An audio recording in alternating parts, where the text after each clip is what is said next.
បាទជំរាបសួរបងប្អូនខ្ញុំគិតថាវីដេអូនេះមានប្រយោជន៍បងប្អូនឃើញបរមអ្នកនេះយកស៊ីយ៉ូមកបាទយកយ៉ាងធំបន្តិចណាបាទហើយយកមកវាយណាដុំតគ្នាបាទកាត់តគ្នាធ្វើជាក្រេបាទក្រេសម្រាប់កូនក្មេងណាបាទក្រេនេះគឺជាក្រេដែលដេកលេងណាបាទអញ្ចឹងចំណាយលុយក្នុងការទិញអស់ច្រើនដែរក្រេនេះបាទជំរាបសួរបងប្អូនបាទចឹងនេះគេកំពុងតែធ្វើផ្ទះនេះផ្ទះមួយផ្សេងទៀតណាបាទនេះនៅខាងសកាត់ព្រៃតហូរបស់យើងនៅក្រុងសៀងសែនផ្ទាល់តែម្ដងចុះពីផ្លាសៀនទៅ400ម៉ែត្រណាបាទ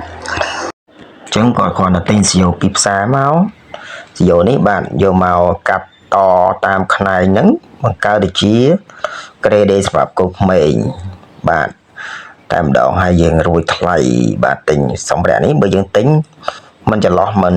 ក្រោម$150ទេនៅកម្ពុជាយើងណាអញ្ចឹងនេះពិតជាគំនិតច្នៃប្រឌិតដ៏អស្ចារ្យរបស់ប៉ាផុសគេមែនណាបាទអញ្ចឹងយើងមិនត្រឹមតែច្នៃស៊ីយ៉ូយើងអាចចូលមកច្នៃបានច្រើនណាច្រើនជាសម្ភារៈសម្រាប់ប្រើប្រាស់នៅក្នុងផ្ទះក៏ដូចជាសម្រាប់ក្មេងលេងណាគឺប្រើប្រាស់បានច្រើនមែនទេណាបាទអរគុណជំរាបលា